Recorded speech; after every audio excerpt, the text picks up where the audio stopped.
so far.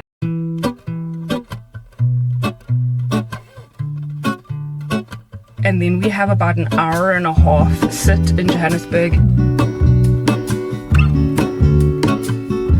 He makes eye contact with me, he makes this cheeky smile, and then he continues to push the call about like 6 more times.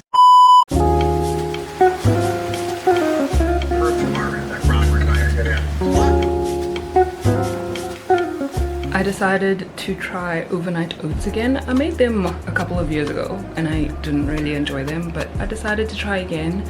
This one is a matcha, and then on top I made a berry coulis situation to put on top to add some sweetness. I would chop up some bananas, throw them on top, but I'm kind of feeling lazy and I've got 38 minutes before I need to head out the door, and I still want to finish this and do my makeup. It's not horrible. I think the thing that gets me is that it's freezing cold because you have to refrigerate them. And I really like my oats warm. Like there's something so nice and cozy about them, you know what I mean?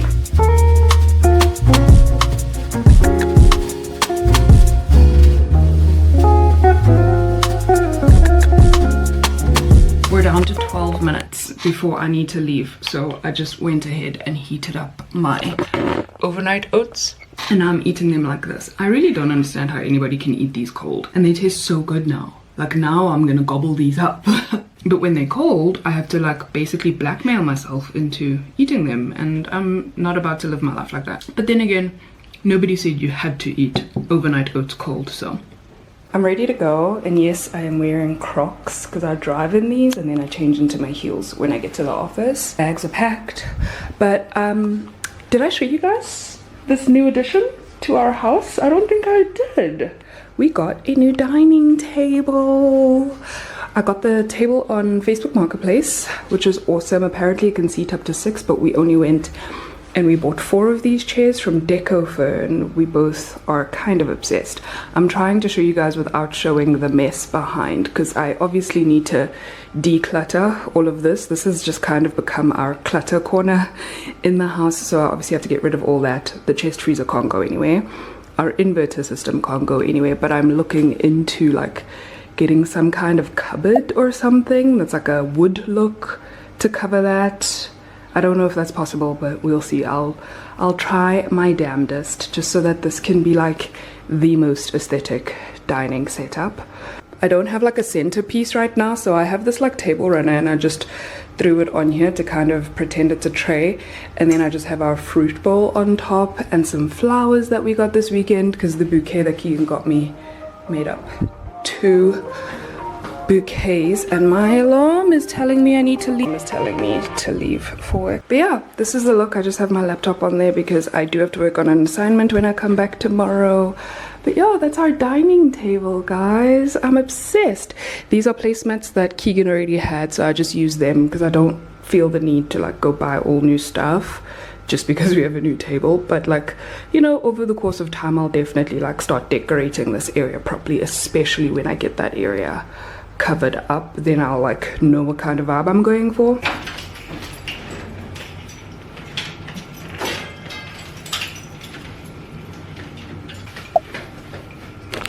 If you're a Bridgerton fan like me, did you also see the post that Bridgerton put on their Instagram? It says that they're going to do a world tour. One of their destinations is Johannesburg, South Africa. Like what? What does this mean? Maybe I'm getting ahead of myself, but I assume that world tour means that the cast, possibly, or at least a few members of the cast of Bridgerton season 3 are going to be in the same country as me, like in the same city as me at some point in the next like month or so. They haven't posted the date yet or anything like that. I don't know, by the time I post this video maybe they will have, and I'll just put that on the screen. But I am so excited, you guys. Alright, but before I get ahead of myself, welcome to a new video, you guys. Oh my gosh. I love how I've just talked and talked and talked for like the first few minutes of this vlog without even like actually starting the vlog off. I don't know what day of the week it is, guys. I have no idea. It's Tuesday today. I've been home from Mozambique for a couple of days, literally 2 days. I've spent 2 nights at home and now I'm going on a 2-day trip. I was originally supposed to do only 1 leg today and 1 leg tomorrow, but they've added on a couple of extra flights. So we're starting a little bit earlier. My sign-on is at 11 and it's just after 10 now, so I'm about to leave home. I'll be flying from Joburg to Maun today, which is in Botswana, I think. And then we come back and then we have about an hour and a half sit in Johannesburg. And then we fly to East London tonight. So this was the original East London that's always been in my roster this month. But then a couple of vlogs ago, you guys saw that I did East London on the Dash aircraft, which was only because there wasn't enough CRJ pilots available that day. But the flight still had to go, so they just called us out on the Dash fleet. So we went ahead and did that. But today, we're doing it on the CRJ 100. So hopefully it's a good one. I'm pretty sure we're going to arrive earlier this time than what we did last time, because that was the thing I struggled with last time, was like the very minimal rest in between because of the delay that we had leaving here. But hopefully today things should be seamless. There is no other option but to have a good day. Did I mention that I got my car back? The mechanic had it for about 10 days, I think, and I paid close to 10,000 Rand for it.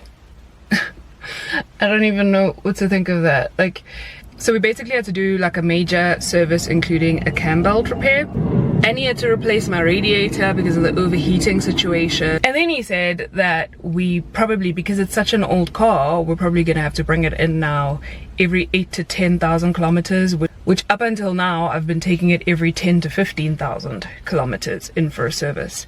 So now the service is gonna have to be more frequent, which means I spend money more often on this car. And you know what, it's just not worth it to me, honestly. I know I keep going back and forth about this car, and don't get me wrong, like once the engine light sensor thingy was sorted and my car wasn't giving me that issue with starting, I was so happy. But then I didn't realize that like how much the maintenance is still going to continue to cost me.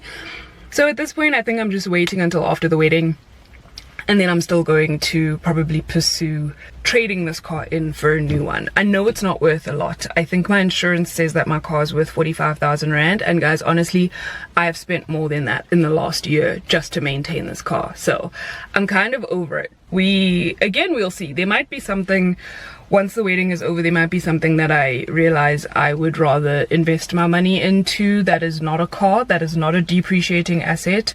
Keegan and I might want to buy a house together. Something else might happen. So we'll revisit. But at this point, I'm definitely leaning towards waiting until after the wedding and then looking into a new car. Because I'm tired.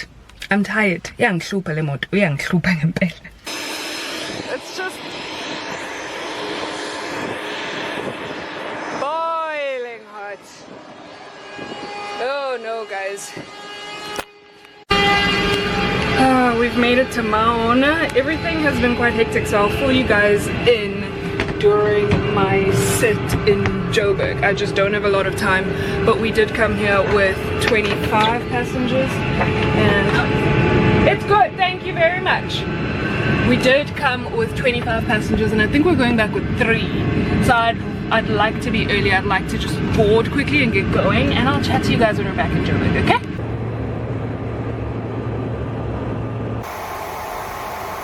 Okay, firstly, the captain that I'm flying with is a captain I flew with back at Mango, so it's quite nice to be reunited with him. I've flown with him a couple of times since being back here, but today was fun. What was I gonna say? Oh my gosh. Oh right, so in the morning I couldn't talk to you guys because as soon as we got to the airport, when we got into the shuttle that takes us from the airport terminal building to the aircraft, we had a route checker on board the bus because she was coming to route check me. A ramp inspection though. We had a ramp inspection a few weeks ago as well, but that was for the entire crew and they were just checking our documentation and making sure that our licenses and stuff are up to date. But today it was one of our cabin crew route checkers and she was checking only me. And what they usually check is like, you know, again, your documentation, your license, everything is up to date. They can check your grooming, make sure that, you know, while you're in the airport building, you're still wearing your heels and stuff. Make sure you got your makeup on, all the things you need. Make sure that when you get on the aircraft, you've got all of your required items. They can check while you do your pre-flight checks, make sure that you're checking everything properly the way it's supposed to be, you know, removing your equipment from its stowage, checking that the equipment works and then putting it back properly. Your equipment checks, your communication with your pilots. If they feel like it, they can stay a little bit longer to make sure that until you're in boarding, and see how you board your passengers, you know, your boarding announcements, your briefings, so your special attention passenger briefings, your overwing briefings, all that stuff. They can literally be there up until the time that you need to close your forward door for departure. So yeah, I had one of those, so that's how I couldn't talk. And then we took 25 passengers to Maun. It was just a whole bunch of tourists. There was maybe one guy from Botswana, one South African man, and then everybody else was either from Europe, Australia. My red class passenger was from Canada, and there was also a family from Japan. So really cool. And then I actually came back with only 3 passengers. How crazy. They were so lovely though. They were just really chill. Service took me like literally 0.25 seconds to complete. It was a good flight. I got to do all of the things I needed to do with plenty of time. I even had lunch and everything. Now we're back in Joburg. Our first officer has gotten off, but the captain and I are staying on board. It is 8 minutes past 4. Our departure for East London is supposed to only be at 6 p.m. Although I'm hoping that as soon as everybody is checked in and they're at their gate, that we can board like as soon as possible. I think we're taking 27 or 29 passengers to East London. We're just waiting for our new first officer, which I'm sure he's on his way, because I know he's already at the office. He texted me. I think the captain has already started doing all of the things, the computer setup and stuff for the aircraft for the next flights. So by the time the first officer gets here, we should be good to go, quick and fast. And catering has already come and set up my catering for the East London flight.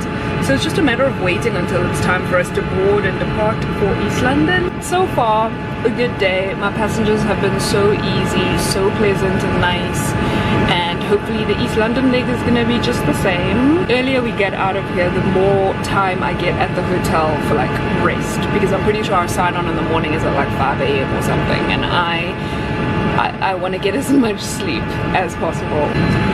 I did not realize, by the way, how bright this red lipstick is, but I kind of love it.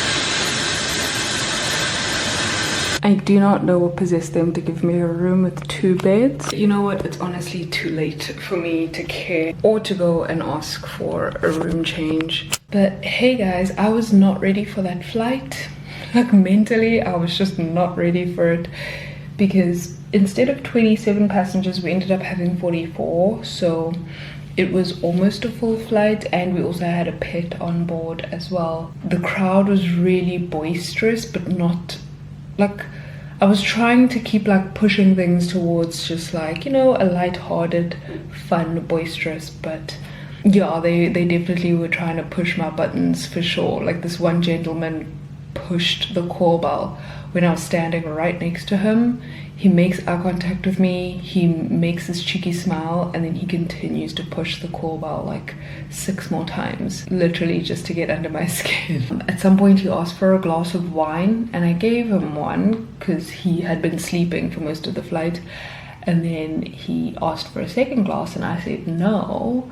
Like I said, I don't know how much he drank before the flight, but also just, we were like, I was about to close up everything, and he was like, no, why not? Like, it's not going to do anything. It's such a small glass of wine. And I was like, well, alcohol affects you much worse in the air than it does on the ground, you know, with the different altitudes, the less oxygen, all that good stuff. And he was like, literally, he just goes, you're not a doctor, you don't know what you're talking about. All you need to do is worry about getting you my drink. And I was like, oh, well, lucky for you, I'm in a good mood, so I'm not going to get you that drink, but I'll do it with a smile on my face. And I'm pretty sure that my red class passenger was a minister of something. She was like some kind of minister of something. One of her bags had branding on it, but I didn't take the time to actually read what it said because, like I said, it was almost a full flight. But she was lovely. She was so nice. All she wanted was her amarula on ice and she just minded her own business and read her book. But the passengers, the boisterous bunch, were like busy saying all these things about the ANC towards her and all that stuff. And just the whole flight there was this like big fat conversation going on about the ANC. I couldn't really hear them properly because the engines are loud, but I could hear that they were being loud and they were just talking a lot. No other passengers complained about them though, so I'm happy about that. When we landed, the first officer did just such a nice landing, and the passengers, that same boisterous bunch, were like, that was so good, well done to the pilot. On the 29th of May, I'm gonna vote for that pilot. I'm not voting ANC. I'm not voting for anybody but that pilot.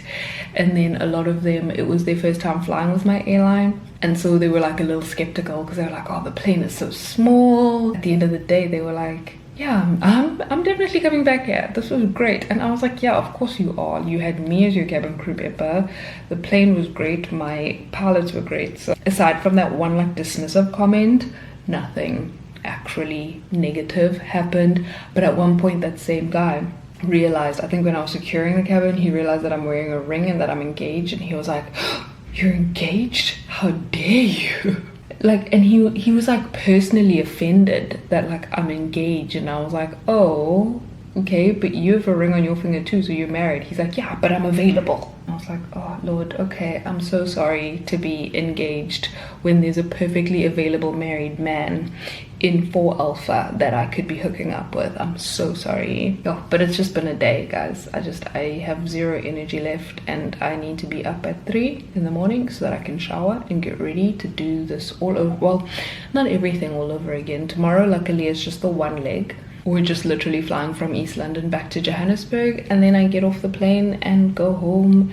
I have an assignment quiz that I have to do tomorrow, and tomorrow is literally the last day that I can do it. The cutoff is at 11 p.m. tomorrow night, so as soon as I get home, I'm just gonna like probably wash my face and get stuck into that. But yeah, I just wanted to tell you guys about my day. Like I say, I wasn't ready. My pilots, you're supposed to check on your pilots like every 20 to 30 minutes during the flight, and my pilots literally, they just heard all of the like noise and stuff in the beginning of the flight. So when I checked on them before I started the service, they were like, listen, you don't have to check on us the entire flight, don't worry about us, handle your passengers, we're good up here. And I'm just so grateful for them. I'm so grateful for them. I did check on them out of habit, but you know, it's just so nice that they actually paid attention and were that considerate about that. But legally, I have to check on them, so I couldn't not. And I've been talking for over 7 minutes. I'm just gonna shut up now and go to bed.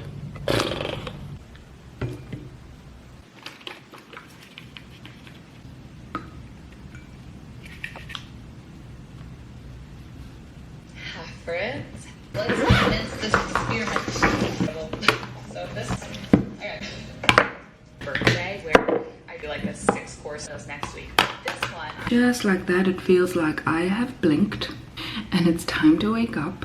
I usually read a book on my iPad to help me fall asleep at night, and last night I don't think I even read half a page before I passed out solid. At some point in the middle of the night, my neighbors were talking very loudly, but it didn't keep me awake. It was kind of just like there in the back.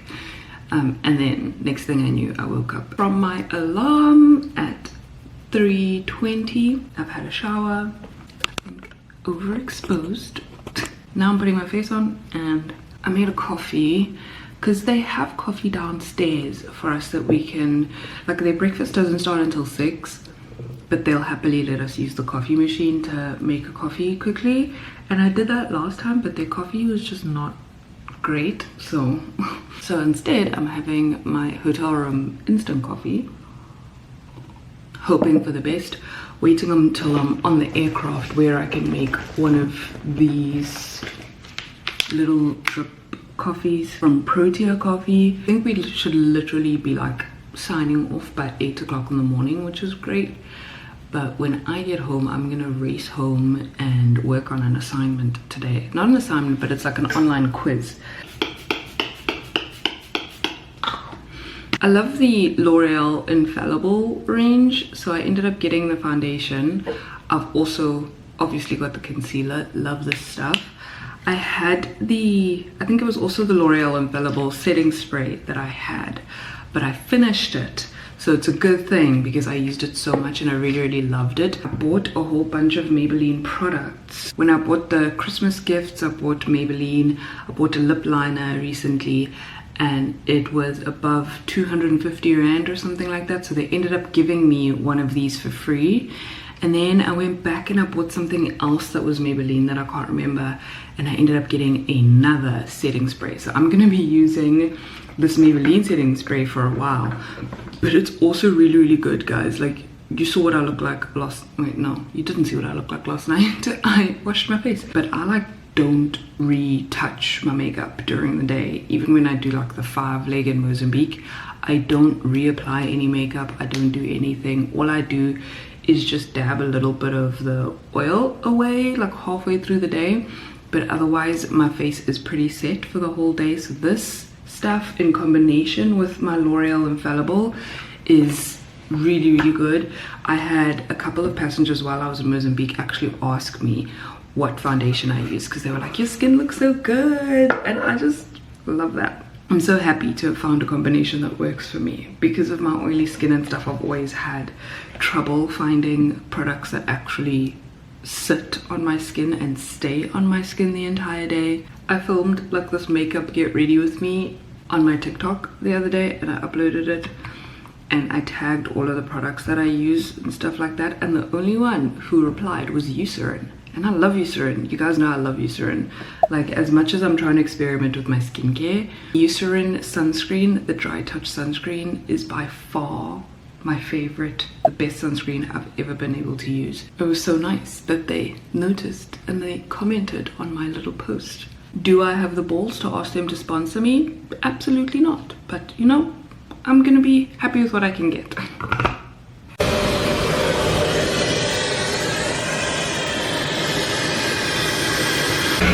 We are literally the first flight of the day. The airport just opened. ATC just opened. They just started turning the airport lights on, all the taxiway lights on and everything like that. But it is a nice chill morning. Our takeoff should be at 6 AM and our flying time should be about 1 hour and 15 minutes.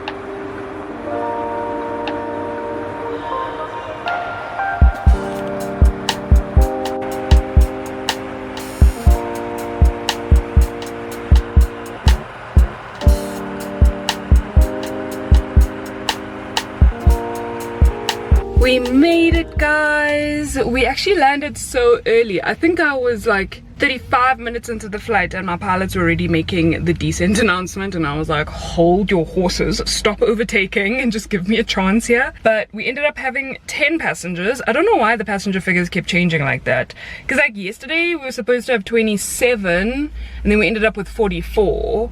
So I literally had to call catering back and be like, hi, I don't have enough sandwiches for all of my passengers, so please can I have more sandwiches?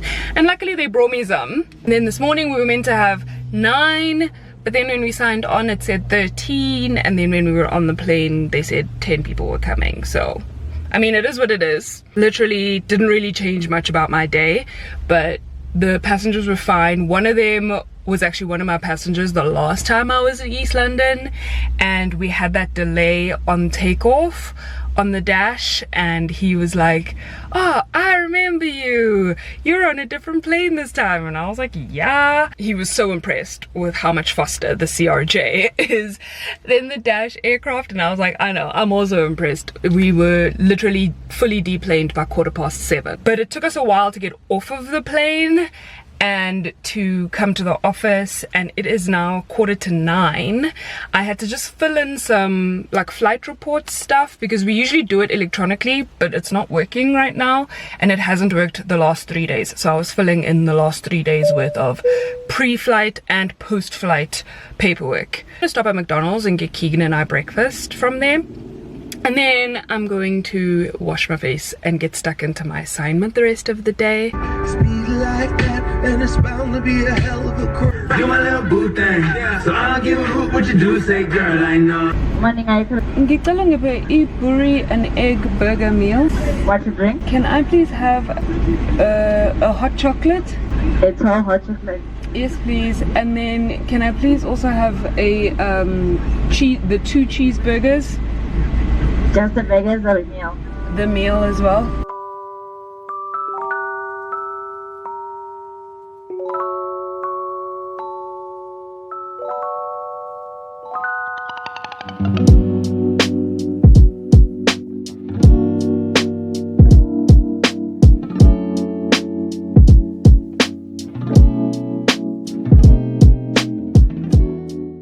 You give me a sign, give me a sign. Oh, give me a sign, baby, give me a sign. Just give me one more